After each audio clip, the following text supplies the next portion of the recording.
Jeffrey Epstein, the financier and convicted sex offender whose life and death have captivated public attention for years, remains at the center of one of the most explosive scandals in modern American history.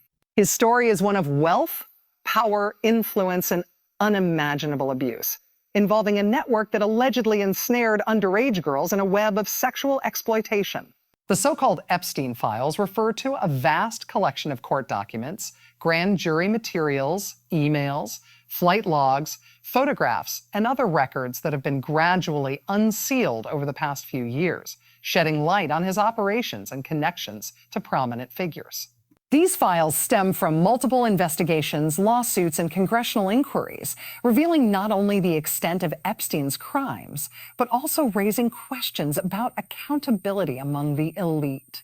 Epstein's rise began in the 1980s when he worked as a limited partner at Bear Stearns before founding his own money management firm in 1988, catering to ultra-wealthy clients. By the 1990s, he had amassed significant wealth and properties, including a private island in the U.S. Virgin Islands known as Little St. James, a mansion in New York City, and a ranch in New Mexico. His social circle included billionaires, politicians, celebrities, and academics, many of whom flew on his private jet, dubbed the Lolita Express, by some due to its alleged role in transporting young women and girls. Epstein's criminal activities came under scrutiny as early as 2005, when Palm Beach police investigated reports of his inappropriate behavior with a 14-year-old girl. This led to a grand jury indictment in 2006 on charges of soliciting prostitution. However, in a controversial plea deal negotiated in 2008, Epstein pleaded guilty to state charges of soliciting prostitution and procuring a minor for prostitution, serving just 13 months in jail with work release privileges that allowed him to leave during the day. The non-prosecution agreement, orchestrated by his lawyers, including Alan Dershowitz, granted immunity to Epstein and unnamed co-conspirators, a deal later criticized for its leniency and for shielding potential accomplices. Despite his conviction and registration as a sex offender, Epstein continued to mingle with high-profile individuals, highlighting the protections afforded by his wealth and connections. The scandal reignited in 2018 with a Miami Herald investigation that exposed the plea deal's flaws and detailed allegations from about 80 women. This prompted federal authorities to arrest Epstein on July 6, 2019, charging him with sex trafficking of minors and conspiracy. While awaiting trial, Epstein was found dead in his jail cell on August 10, 2019, officially ruled a suicide, though conspiracy theories abound due to the high-profile nature of his case and lapses in jail protocols. Epstein's longtime associate, Ghislaine Maxwell, a British socialite, became a key figure in the aftermath. She was arrested in 2020 and convicted in December 2021 on charges related to recruiting and grooming underage girls for Epstein's abuse, receiving a 20-year prison sentence in 2022. The unsealing of documents began in earnest with a 2015 defamation lawsuit filed by Virginia Jeffery, one of Epstein's accusers against Maxwell. Jeffery alleged that she was trafficked by the pair as a teenager and forced into sexual encounters with powerful men. The suit was settled in 2017, but journalists pushed for the records to be made public, citing the public's interest in the abuse of minors. In January 2024, U.S. District Judge Loretta Preska ordered the release of over 900 pages from this case, which included depositions, emails, and other materials. These documents named around 150 individuals, many of whom were already publicly linked to Epstein, but they provided context and details that fueled media scrutiny. For instance, former President Bill Clinton was mentioned over 50 times, including in a 2016 deposition by victim Johanna S. Joberg, who recounted Epstein saying that Clinton likes them young, referring to girls. Clinton has denied any wrongdoing, stating he was unaware of Epstein's crimes and that their interactions were tied to philanthropic efforts through the Clinton Foundation, including trips to Africa on Epstein's jet in 2002. Flight logs confirmed Clinton flew at least 17 times on the plane in the 2000s. Similarly, former President Donald Trump appeared in the documents, with mentions of flights on Epstein's jet at least 7 times in the 1990s, and a friendship that reportedly ended around 2004 over a real estate dispute or Epstein's behavior.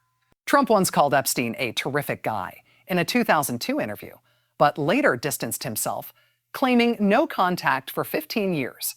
Stroberg's testimony noted an impromptu stop at Trump's Atlantic City casino, but denied any improper involvement with him.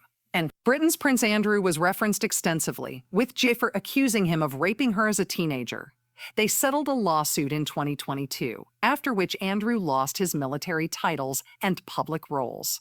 S. Joberg claimed Andrew touched her breast during a photo session.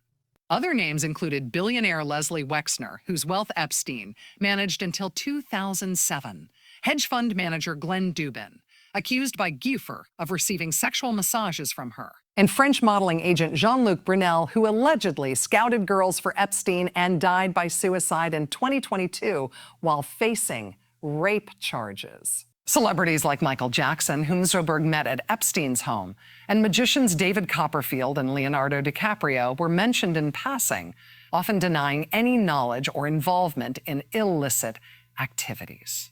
Alan Dershowitz, Epstein's lawyer, was named 37 times, with Jeffery initially accusing him of abuse but later retracting, saying she may have misidentified him. The 2024 documents also included an email from Epstein to Maxwell about countering Jeffrey's claims, mentioning physicist Stephen Hawking's 2006 visit to Epstein's island. While no new major crimes were implicated for most named individuals, the files underscored Epstein's ability to maintain elite ties post-conviction, raising questions about complicity or willful ignorance.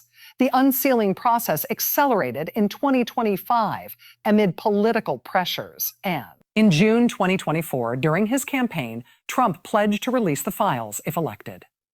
Following his apparent victory, Attorney General Pamela Bondi announced on February 21, 2025, that she had the client list on her desk. On February 27, 2025, the Justice Department released the first phase of declassified files, comprising about 200 pages, including an evidence list, redacted flight logs split into 6 parts, a contact book, and a masseuse list.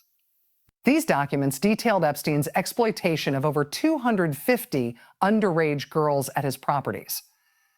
Bondi emphasized transparency, stating the release fulfilled Trump's commitment and promised more after reviews to protect victims.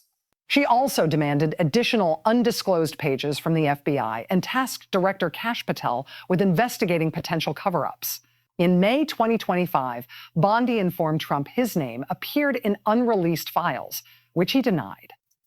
By July 2025, a Justice Department memo concluded no formal client list existed. Epstein's death was suicide, and no further disclosures were needed, sparking outcry. That month, reports emerged of Trump's contribution to Epstein's 50th birthday book in 2003, which he denied and sued over.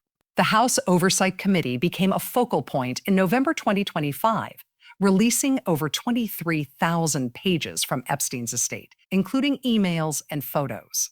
Democrats on the committee highlighted 3 emails suggesting Trump knew of Epstein's sex trafficking activities, with one from Epstein stating Trump knew about the girls and calling him a maniac. Photos linked Trump, Clinton, Bill Gates, and others to Epstein. The White House dismissed these as a smear and selective leaks by Democrats. Republicans countered by accusing Democrats of pursuing an anti-Trump hoax, releasing their own memo debunking the claim. The emails also revealed Epstein's operational methods, such as leveraging connections for influence and covering tracks. Amid this partisan fray, the House passed the Epstein Files Transparency Act on November 18, 2025, with overwhelming support 427-1, mandating the release of all related files by December 19, 2025, excluding victim identities, national security details, and explicit content. The Senate unanimously agreed, and Trump signed it into law on November 19, 2025. This paved the way for further unseals, including grand jury materials. On December 9, 2025, Judge Paul Engelmeyer ordered the unsealing of grand jury transcripts and exhibits from Maxwell's 2021 prosecution, citing the new act. The materials, previously denied for release, include evidence shared with Maxwell's defense, but are limited in scope, not expected to reveal new perpetrators or details about Epstein's death. The next day, judges Richard Berman and others granted similar requests for Epstein's 2019 grand jury records and Florida probes from 2005-2007. These rulings emphasize victim privacy while promoting transparency, with the act superseding grand jury secrecy rules. No. So, the full release is anticipated to add hundreds of thousands of pages to the public record. Throughout 2025, other developments included Jeffery's suicide in September, King Charles stripping Prince Andrew of his title, and the Supreme Court rejecting Maxwell's appeal. The Epstein files have not only exposed the mechanics of a sophisticated sex trafficking operation, luring girls as young as 14 with promises of money and connections, paying them to recruit others, and using massages as a euphemism for abuse, but also highlighted systemic failures in justice.